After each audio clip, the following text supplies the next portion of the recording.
I think that a prime time for initiation is much more appropriate in midlife. That's when men tend to put themselves into a crisis in order to take a look at who they are, to seek a sense of identity or re-exploration of where they're going in their life. Copy that.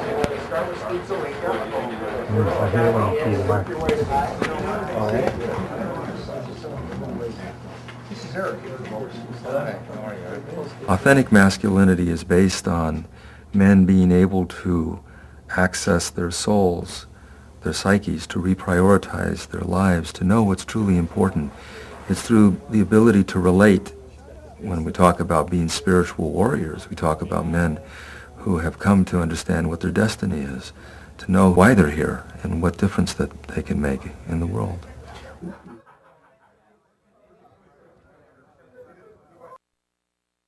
I started really actively doing these men's retreats in 1987, and then in 89 I created the Men's Center of Los Angeles so that we could help them to understand what men's issues were, what we called men's work, as distinct from the kind of issues that women were working with.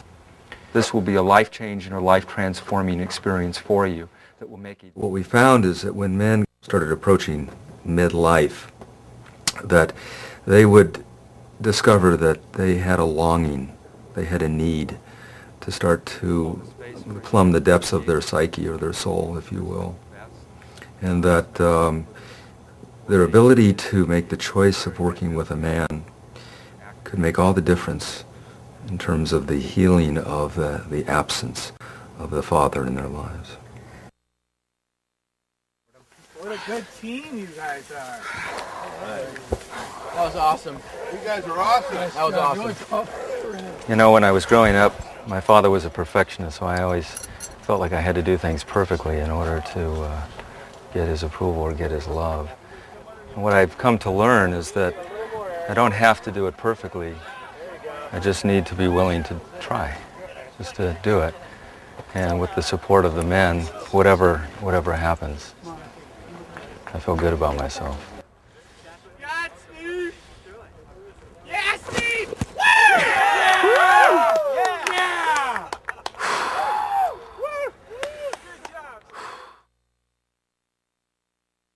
You had asked me about a special moment between my father and me, and as I was heading out of the house this morning, I looked over at the piano and I saw this picture of my father and me that was taken in 1979 on the day that I got married. And I think it shows the tenderness and the sweetness of my father. He gave this to me, it was during the time that he was battling lung cancer. And he said, I thought you might like to have this. He was very frail at that point and had lost so much weight and was very thin. And he pushed himself up and walked into the other room and came back with a paper bag. And in that bag were baseballs, and they were autographed. And Bob Feller and Ty Cobb and looked at me and he said, isn't that something? He said, my dad got all of these autographs for me. And that's what he wanted me to have, to remember him by. So I was a teenager and my father and I were on the roof. We were fixing the television antenna. Remember those? That required my having to lean out over the edge of the roof to hammer a support in place. He was holding me by the scruff of my shirt so that I had the leverage to stretch out a little further. With his other hand, he was holding the nail while I was steadying myself with my left hand and aiming the hammer at its designated target. What made matters worse was his admonition that should I happen to miss the nail and make contact with any part of his hand, he might be forced to let go with the other hand, allowing me to take flight and plummet to the ground. Fortunately, I hit the nail on the head. We held the funeral for my father at Forest Lawn. I was able to contain my tears until the end of the eulogy.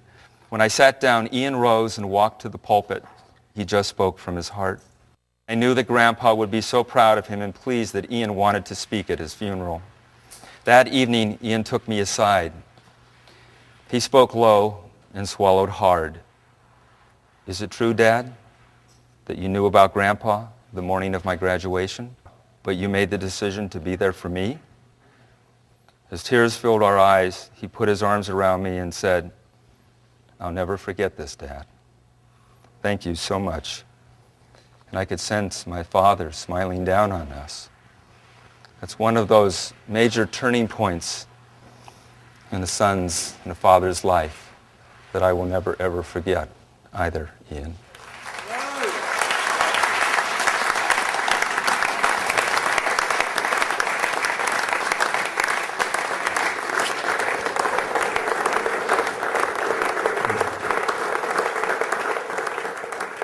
My hope and desire, my intention, my wish, is that what men will want to do is to give back and to help our youth, to help our children, to help our boys, to be there to assist them, to mentor them, to learn what it means to be a good father.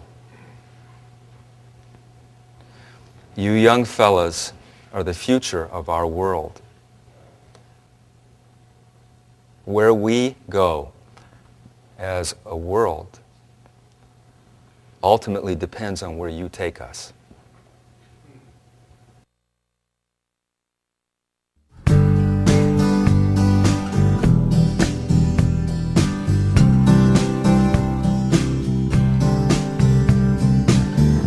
I'm a dreaming man, yes, that's my problem.